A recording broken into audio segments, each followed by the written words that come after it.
Hoje iremos falar aqui nesse vídeo sobre um dos combates mais brutais da história da WWE, um dos mais violentos. Talvez não seja o mais violento de todos, entretanto, não pode-se negar que dos violentos que tivemos, é o mais popular deles. Eu estou falando do combate Hell in a Cell em 1998 de Undertaker contra Mankind.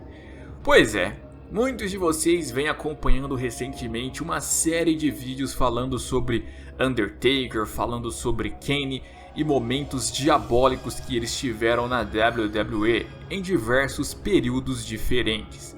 E nesse período, Undertaker estava em um momento pré-Ministro das Trevas, do qual já contei em um vídeo anterior. Se você não assistiu ainda, não deixe de assistir depois, o link desse vídeo está na descrição. Antes de tudo, vale recordar também que essa estipulação de Hell in a Cell ainda era uma novidade naquele período. A primeira edição desse tipo de luta aconteceu no ano anterior, em 1997, entre Undertaker contra Shawn Michaels. Inclusive foi naquele mesmo combate que tivemos a estreia de Kane atacando seu meio-irmão Undertaker, do qual eu também já contei essa história e o link desse vídeo está na descrição. Portanto, olhar para essa luta com os olhos de hoje em dia é um pouco diferente, já não tem tanta fantasia igual talvez assistir naquela época. Hoje em dia já tivemos diversas edições onde inclusive repetiram momentos que já aconteceram nessa luta que eu vou contar para vocês. Mas pensem vocês, em 1998, tendo visto poucas edições de Hell in a Cell, a primeira delas inclusive um ano antes, que inclusive foi já sensacional logo em sua abertura. Então era isso, Undertaker e Mankind iriam para esse combate nessa jaula. E já logo para ficar bastante interessante, Mankind, quando fez sua entrada, subiu em cima da jaula esperando que Undertaker também fosse lá. Os dois nem sequer queriam entrar dentro da jaula ainda, já queriam resolver aquilo em cima da cela de aço. Um perigo danado, já que um dos dois poderiam cair lá de cima, poderiam afundar ou algo do tipo. Afinal, a cela não parecia ser tão protegida assim e acabou provando que realmente não era. O combate começou entre os dois ali, bastante equilibrado. O Mankind, como sempre, levava uma cadeira com ele. E até que vem o momento mais chamativo dessa luta, ou talvez um dos momentos mais chamativos dessa luta, quando Undertaker arremessa Mankind de cima da jaula. Hoje em dia, quando alguém cai de cima da jaula do Hell in a Cell, mais especificamente o Shane, você já sabe que existem diversas proteções lá embaixo e todo mundo já espera que o Shane de fato vai estar caindo, já é algo previsível. Mas você ver o Mankind caindo naquela edição era uma novidade e não havia as proteções que haviam hoje em dia, então meio que foi algo assim assustador. Além do fato de que quase ninguém sabia que isso iria acontecer, principalmente os comentaristas.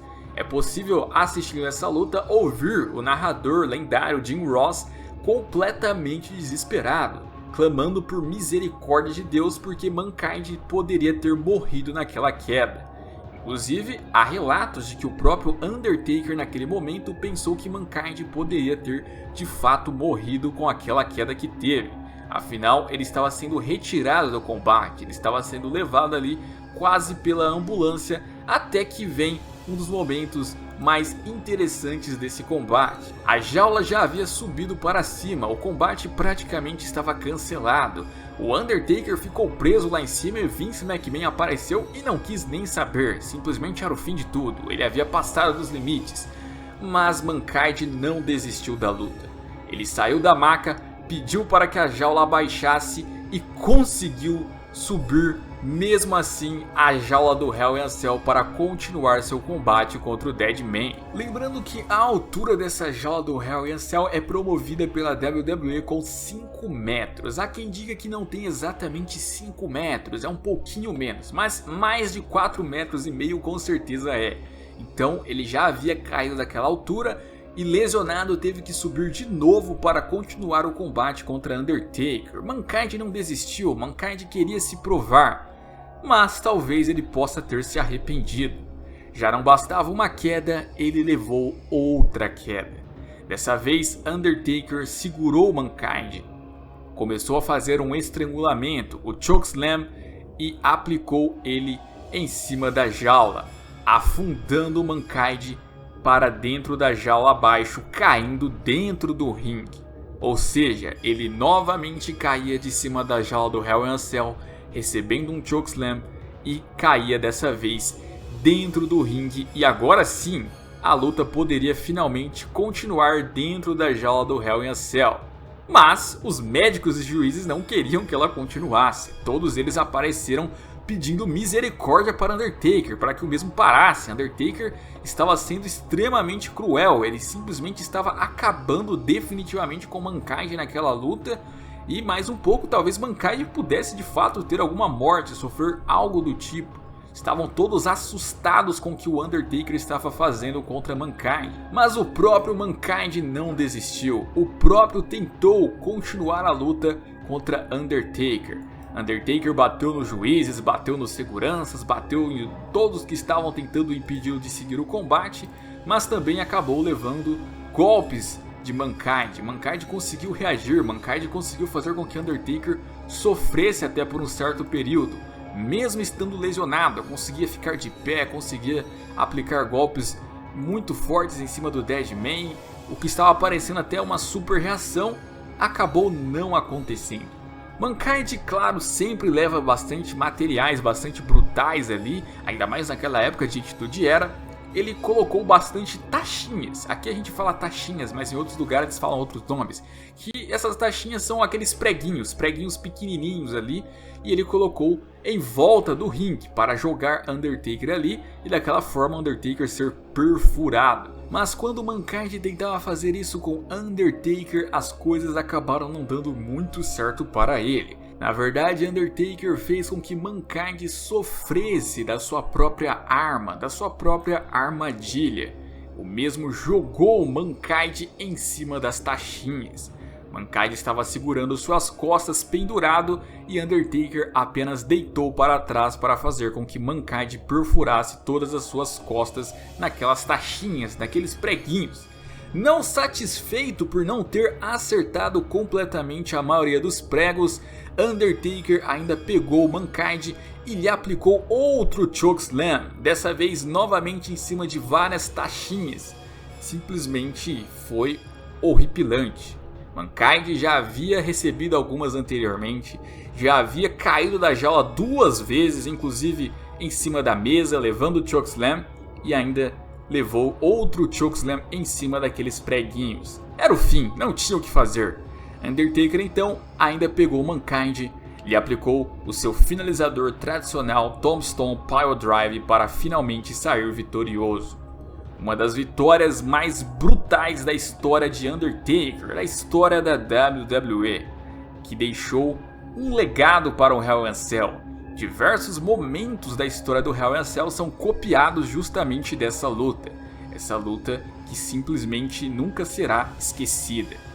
E o Mankind ainda conseguiu sair de pé depois, claro, com ajuda, carregado. Vince McMahon foi até ele e disse que estava muito orgulhoso de todo o seu desempenho, de todo o seu esforço, mas nunca mais queria que Mankind fizesse aquilo na WWE. O engraçado é que ele fez, mas essa história inclusive fica para outro dia.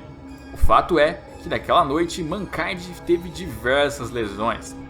Teve seu nariz perfurado, perdeu um dente, teve a mandíbula deslocada, teve o ombro deslocado, inúmeras lesões e cortes pelo corpo, pela boca, inclusive quebrou uma das costelas. Na verdade parece que ele perdeu até mais do que um dente, enfim, ele simplesmente teve todos os tipos de lesões possíveis por conta dessa luta. Mas acabou deixando também a partir dali uma legião de fãs que passaram a o respeitar por conta de todo o seu esforço que teve nessa luta. Então, essa foi a história dessa grande Hell in a Cell que tivemos.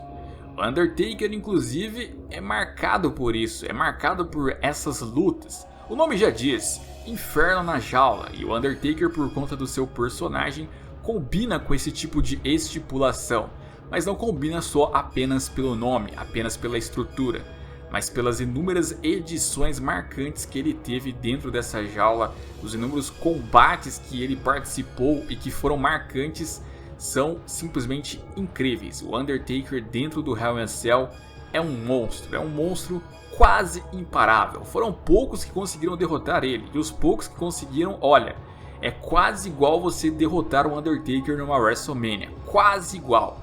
Mas no fim das contas, o legado dessa luta acaba ficando até os dias de hoje. Mas e você? O que você acha desse combate? Você já assistiu ele? Você vai assistir agora? Você gostaria que esse tipo de luta se repetisse nos dias atuais? E quem poderia ter a capacidade de fazer lutas assim atualmente? Deixem seus comentários.